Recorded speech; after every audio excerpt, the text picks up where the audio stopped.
ॐ स्थापकाय च धर्मस्य सर्वधर्मस्वरूपिणे अवतारवरिष्ठाय রামকৃষ্ণায় তে নমঃ।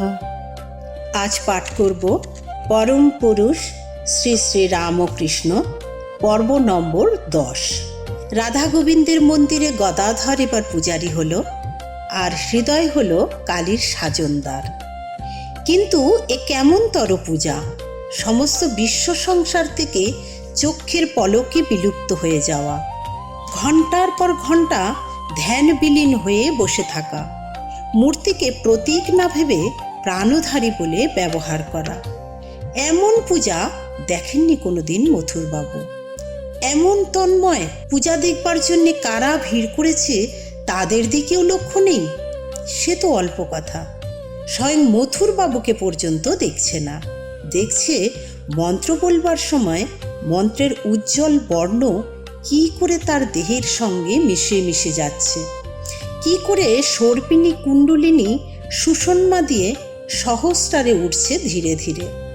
শরীরের যে যে অংশ ত্যাগ করে যাচ্ছে তাই অসাড় হয়ে যাচ্ছে, আর যে যে অংশ ভেদ করে যাচ্ছে তাতে ফুটে উঠছে বিকজ পদ্ম। পূজার জায়গা চারিদিকে জল ছিটিয়ে দিচ্ছে, আর বহ্নি প্রকার তৈরি হয়ে যাচ্ছে সঙ্গে সঙ্গে। তন্মনস্ক হয়ে মন্ত্র পড়ছে, আর সমস্ত শরীর হয়ে উঠছে জ্বলিত তেজস্মান। যে দেখছে সেও তন্ময় হয়ে যাচ্ছে। ধ্যানের অবস্থা কীরকম জানো? মন হবে ঠিক তেলের ধারার মতো, এক ঈশ্বর চিন্তা ছাড়া আর কোনো চিন্তা নেই। পাখি মারবার জন্য ব্যাত ত্যাগ করছে, সামনে দিয়ে বর চলে গেল মিছিল করে। কত গাড়ি ঘোড়া, কত বাজনা, কত হট্টগোল, ব্যাধের হুঁশ নেই। জানতেও পেল না বর গেল চতুর্দোলায়। বুঝলে, স্পর্শবোধ পর্যন্ত থাকে না। গায়ের উপর দিয়ে সাপ হেঁটে যাবে, সাপ বুঝতে পারবে না কিসের উপর দিয়ে হেঁটে গেল। মনের বারবাড়িতে কপাট দিয়ে বসো, কপাটের বাইরে পড়ে থাকবে তোমার রূপ, রস, গন্ধ, শব্দ আর স্পর্শ। তোমার পঞ্চেন্দ্রিয়ের 5 প্রচার। বন্ধ ঘরে তুমি আর তোমার মন, প্রতীক্ষা আর অন্ধকার, বিশ্বাস আর ব্যাকুলতা, বারুদ আর বহ্নিকণা। প্রথম প্রথম তোমার ভোগের থালা আসবে ভারে ভারে। পঞ্চেন্দ্রিয়ের 5 প্রবঞ্চনা বিচলিত হবি না, তলিয়ে যাবি, তলিয়ে যাবি। অন্ধকার থেকে চলে আসবি শুভ্রতায়, দেখবি আর ওরা আসবে না। আর কার কাছে আসবে?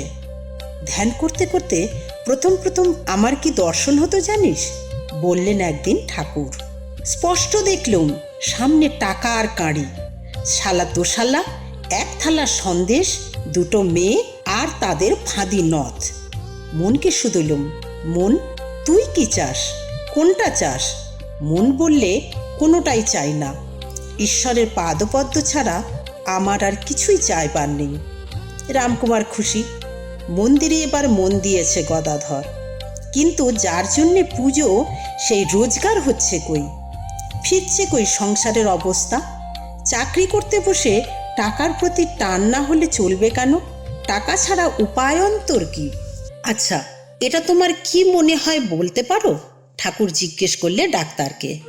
নাম ভগবান রুদ্র। টাকা ছুলেই হাত আমার এঁকে বেঁকে যায়, নিঃশ্বাস পড়ে না। বলেন কি? ডাক্তার 1টা টাকা বের করে ঠাকুরের হাতে রাখলেন। কি আশ্চর্য! দেখতে দেখতে ঠাকুরের হাত বেঁকে গেল, রুদ্ধ হয়ে গেল নিঃশ্বাস। তাছাড়া চিন্তিত মনে ভাবছেন রামকুমার, ছেলেটা কেমন উদাস উদাস ভাব। পঞ্চবটির জঙ্গলে গিয়ে চুপচাপ বসে থাকে একলা।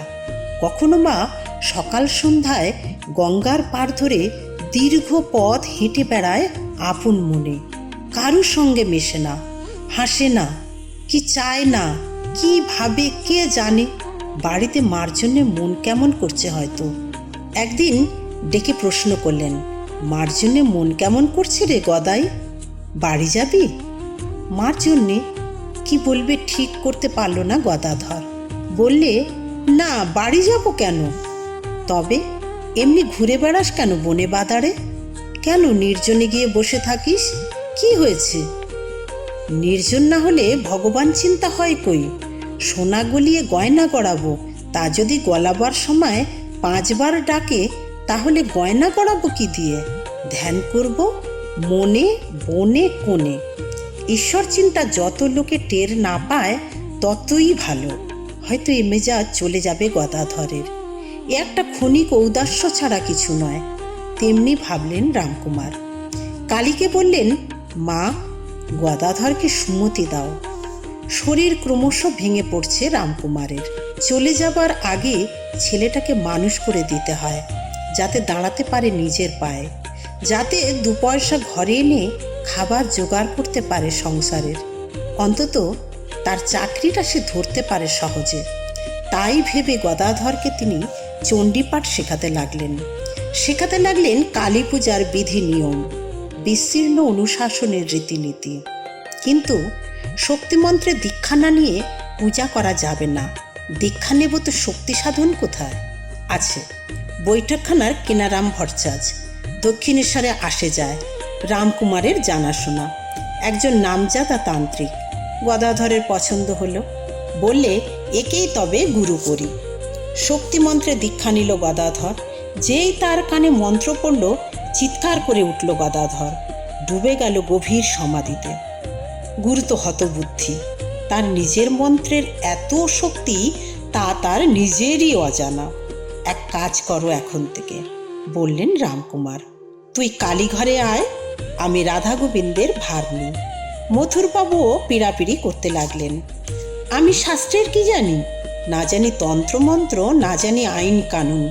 কোথায় কি ত্রুটি করে ফেলবো তার ঠিক নেই। তোমাকে মানতে হবে না শাস্ত্র, দরকার নেই জেনে, বললেন মথুরবাবু। তোমার ভক্তি আর আন্তরিকতাই শাস্ত্র হয়ে দাঁড়াবে। ভক্তি ভরে যাই তুমি দেবে দেবীকে, তাই তিনি গ্রহণ করবেন। বুকের ভিতরটা নড়ে উঠল গদাধরের। এক কথায় রাজি হয়ে গেল। একটা বড় মানুষ জুটিয়ে দাও। মার কাছে প্রার্থনা করেছিলুম, ঠাকুর, বড় লোক নয়, শুধু বড় মানুষ। মা মথুরবাবুকে জুটিয়ে দিলেন। মাকে বললুম, মা, এ দেহ রক্ষা কেমন করে হবে? সাধুভক্ত নিয়ে বা কেমন করে থাকবো? একটা বড় মানুষ জুটিয়ে দাও। মা সেজবাবুকে পাঠিয়ে দিলেন। 14 বছর ধরে সেবা করলে সেজবাবু। রামকুমার বললেন, এবার একটু বাড়ি থেকে ঘুরে আসি। হৃদয় এলো রামকুমারের জায়গায়।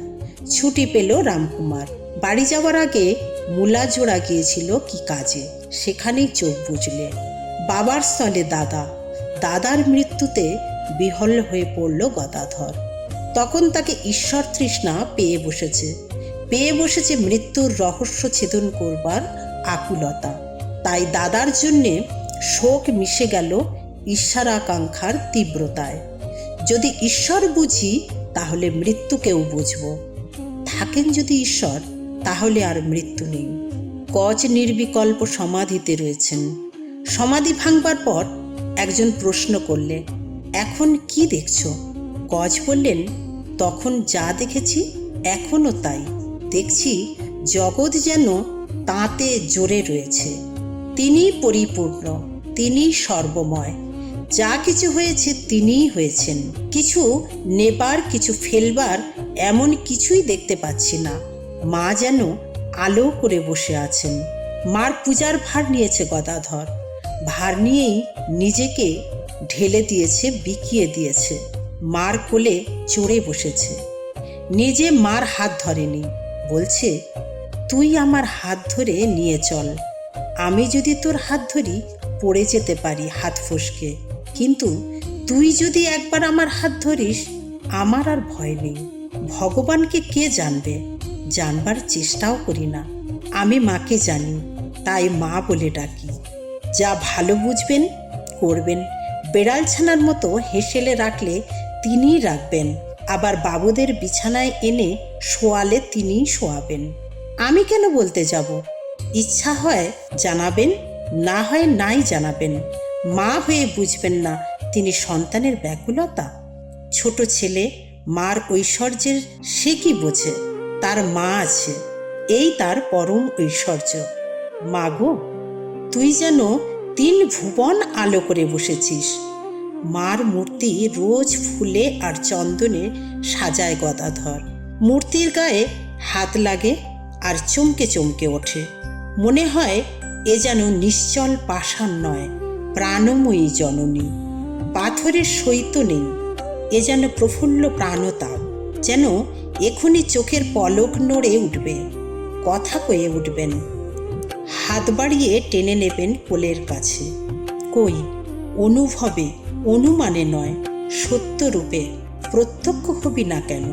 রাতে সবাই যখন ঘুমিয়েছে তখন শয্যা ছেড়ে একা একা বেরিয়ে পড়ে গদাধর। সকাল হলে ফেরে, দু চোখ ফোলা, জবা ফুলের মতো লাল, যেন সমস্ত রাত নির্জনে বসে সে কেঁদেছে। দু চোখের পাতা মুহূর্তের জন্য এক করেনি। কেমন উদ্ভ্রান্ত উন্মাদের মতো চেহারা। কোথায় যাও রোজ রাত্রিরে? হৃদয়ে ধরে পড়ল একদিন। ঘুম আসে না, তাই ঠান্ডায় ঘুরে বেড়ায়। পাশ কাটিয়ে চলে যেতে চাইলে গদাধর। ঘুম আসে না মানে? না ঘুমলে শরীর যে ভেঙে পড়বে একেবারে। শুষ্ক শুভ্র চোখে তাকিয়ে রইল গদাধর। ঘুম না এলে আমি করব কি? তখনকার মতো চেপে গেল হৃদয়। নিশ্চয় কোনো রহস্য আছে। হৃদয় ঘুঘু ছেলে, ঠিক বার করে ফেলবে। অশ্বত্থ, বিল্ল, বট, ধাত্রী বা আমলকি আর অশোক, এই 5 বৃক্ষের সমারোহের নাম পঞ্চবটী। তখন পঞ্চবটির চারপাশে ঘোর জঙ্গল, ঘোরালো অন্ধকার। দিনের বেলায়ও ওদিকে মাড়াতে গা ছমছম করে। একে গোরস্থান, তাই অন্ধকারে জড়িপাটিতে গাছপালার গোলক ধাঁধা। রাত্রে সেখানে ভূত প্রেতের মাতামাতি চলে। কারো সাহস নেই ওদিকে পা বাড়ায়। যেমনকে তেমন রাত নিবিড় হয়ে আসতেই ঘর থেকে বেরিয়ে পড়েছে গদাধর। পিছু পিছু হৃদয়ও বেরিয়ে পড়েছে সন্তর্পণে। দেখি কি করে, কোথায় যায়। কি সর্বনাশ! সেই সর্বগ্রাসী জঙ্গলের মধ্যে ঢুকে পড়েছে গদাধর। মা গো, মন্দির এখন বন্ধ, কিন্তু তোর এই আকাশ ভুবন জোড়া বিশ্ব সুন্দরের মন্দিরে তো দরজা পড়ে না। আমি চুপি চুপি তাই চলে এসেছি তোর কোলের কাছে। এই অন্ধকারে তোর হাতের স্পর্শ, এই স্তব্ধতায় তোর নিঃশ্বাস, এই প্রতীক্ষায় তোর পদধ্বনি, আমাকে দেখা দে। বাইরে হৃদয় দাঁড়িয়ে রইল কাঠ হয়ে। হাঁক ডাক দিলে শুনতে পারবে না গদাধর, হয়তো গ্রাহ্যও করবে না। তবে কি উপায়ে তাকে নিরস্ত করা যায়, টেনে আনা যায় ওই জঙ্গল থেকে? শেষকালে সর্পাঘাতে মারা যাবে বুঝি? একের পর এক ঢিল ছুটতে লাগলো হৃদয়। ভূতের আস্তানা, নিশ্চয়ই ভূতের ঢেলা মারছে। যদি হুঁশ হয়, যদি বা একটু ভয় পায়। কাকস্য পরিবেদনা, একটি পাতারও চাঞ্চল্য নেই। যেমন নিরেট স্তব্ধতা, তেমনি নিরন্ধ্র অন্ধকার। ভয় পেয়ে হৃদয়ে পিছু হটল, ফিরে এলো বিছানায়। ঘুমোতে পারল না। পরদিন ফাঁকায় পেয়ে পাকড়ালো গদাধরকে। বললে, রাত্রে জঙ্গলে ঢুকে করো কি? ধ্যান করি। ধ্যান করো? কার? আমার মার। মার মন্দির বন্ধ হয় না দিনে রাত্রে, কিন্তু জঙ্গলে কেন? নির্জনে না হলে ধ্যান করবার জোর আসে না মনের মধ্যে। কি আমলকি গাছের তলায় বসে ধ্যান করি। আমলকি গাছের তলায় বসে ধ্যান করলে কামনা সিদ্ধ হয়। তোমার আবার কামনা কি? একমাত্র কামনা, মাকে দেখব, মাকে পাবো, মাতে মিশে থাকবো। কিন্তু এসব কাজ ঠিক হচ্ছে না। মন্দিরের সেবা পূজার পরিশ্রমে তুমি যথেষ্ট কাহিল হয়ে পড়েছ। তার উপর আহারে তোমার রুচি নেই, দেহের কোনো আরাম নেই। শেষকালে রাতের ঘুমটুকুও যদি বিসর্জন দাও, তুমি পাগল হয়ে যাবে। এসব ছাড়ো। মাকে তো তাই বলি, আমাকে পাগল করে দে, আমায় দে মা পাগল করে। আমায় কাজ নেই জ্ঞান বিচারে। কিন্তু জায়গাটা তুমি ভালো বাছোনি। ওখানে ভূতের আড্ডা, রাত দিন দাপাদাপি করে, লুফালুফি করে ঢিল নিয়ে। টের পাও না। ঢিল ছুঁড়ে নিরস্ত করা গেল না গদাধরকে।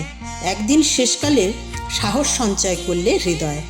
মামার ভাগ্নে সে, কিসের ভয়? গভীর রাত্রে অন্ধকারে ঢুকে পড়ল সে বনের মধ্যে। চলে এলো আমলকি গাছের কাছাকাছি। কিন্তু গাছের তলায় সে কি দেখছে? সর্বাঙ্গে শিওরে উঠল হৃদয়। মামা সত্যি সত্যি পাগল হয়ে গেছে নাকি? দেখছে নীরব মগ্ন হয়ে ধ্যানস্থ হয়ে বসে আছে গদাধর, নিবাত দীপশিখার মতো নিষ্কম্প, গিরিশৃঙ্গের মতো সমাহিত। ধ্যান করবে তো করো, কিন্তু এ কি পাগলামি! শুধু পরনের ধুতি ত্যাগ করেনি, গলার পৈতে পর্যন্ত খুলে রেখেছে। হৃদয়ের সহ্য হলো না, এগিয়ে এসে ধমকে উঠল, এ কি হচ্ছে? পৈতে কাপড় ফেলে দিয়ে উলঙ্গ হয়ে বসেছ যে? ও তুই হৃদয়, এসব ফেলে দিয়েছি কেন জিজ্ঞেস করছিস? এরা হচ্ছে ছেলের মুখে চুষি কাঠির মতো। ছেলে চুষি নিয়ে যতক্ষণ চষে মা আসে না। যখন চুষি ফেলে চিৎকার করে তখন মা ভাতের হাঁড়ি নামিয়ে ছুটে আসে। অহংয়ের মায়ার রংচং আমি মুছে ফেলে দিয়েছি। অন্তরের অরণ্যে বসে ডাকছি মাকে চেঁচিয়ে, মা ভাতের হাঁড়ি নামিয়ে ছুটে আয় আমাকে কোলে নিতে। উত্তর মনের মতো হলো না হৃদয়ের। যত খুশি ডাকো, কিন্তু দিগম্বর হবার কি উপায়? তুই কি জানিস? ঝলসে উঠল গদাধর। অষ্টপাশে বন্ধ হয়ে আছে মানুষ। ঘৃণা, লজ্জা, ভয়, কুল, শীল, মান, জাতি আর অভিমান, এই অষ্টপাশ মাকে ডাকতে হলে পাশমুক্ত হয়ে ডাকতে হয়। অহংয়ের আঁশটি থাকলেও তিনি আসেন না, তাইও সব খুলে রেখেছি। ধ্যানের পর ফিরব যখন আবার অজ্ঞানের মেলায়, তখন আবারও সব পরে নেব।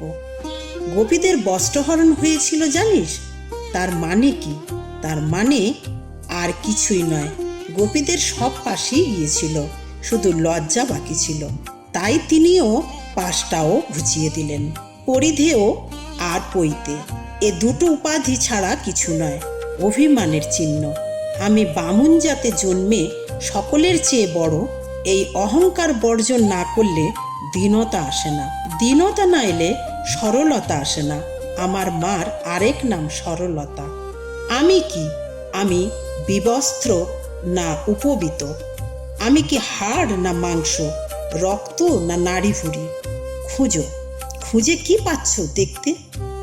আমি নেই, শুধু তিনি। আমার কিছুই উপাধি নেই, শুধু তার ঐশ্বর্য। রামচন্দ্রকে বললেন হনুমান, রাম, কখনো ভাবি তুমিই পূর্ণ, আমি অংশ। কখনো ভাবি তুমিই সেব্য, আমি সেবক। কখনো ভাবি তুমিই প্রভু, আমি দাস। কিন্তু রাম যখন তত্ত্বজ্ঞান হয়, তখন দেখি তুমিও যা, আমিও তাই। তুমি আমি, আমি তুমি, যা সোহং তাই তত্ত্বমসি। হৃদয় মামাকে বকতে এসেছিল, সব অন্যরকম হয়ে গেল। বললে, অহংকার যায় কই? এই যায় আবার এই আসে। তাই তো বলি, আমি যখন যাবে না তখন থাক শালা দাস আমি হয়ে। আমি ঈশ্বরের দাস, আমি ঈশ্বরের ভক্ত, আমি ঈশ্বরের ছেলে। এ অহংকার ভালো, হাজার বিচার করো, আমি যায় না, চায় না যেতে। ভাবো একবার, চারিদিকে অনন্ত জল, উপরে নিচে সামনে পেছনে ডাইনে বাঁয়ে জলে জলময়। সেই জলের মধ্যে একটি কুম্ভ আছে। কুম্ভের বাইরে যেমন জল, তেমনি ভিতরেও জল, জলে জল। তবু কুম্ভটি তো তখনও আছে, ওইটি হচ্ছে আমি রূপী কুম্ভ। যতক্ষণ কুম্ভ আছে ততক্ষণ আমি তুমি আছে। তুমি ঠাকুর, আমি ভক্ত। তুমি প্রভু, আমি দাস। তুমি আকাশ, আমি পৃথিবী। কিন্তু কুম্ভ যখন থাকবে না, ভেঙে যাবে। গদাধর আবার ধ্যানস্থ হলো। তখন রাম আর হনুমান এক। তখন সে এক অন্য কথা, তখনকার কথা তখন।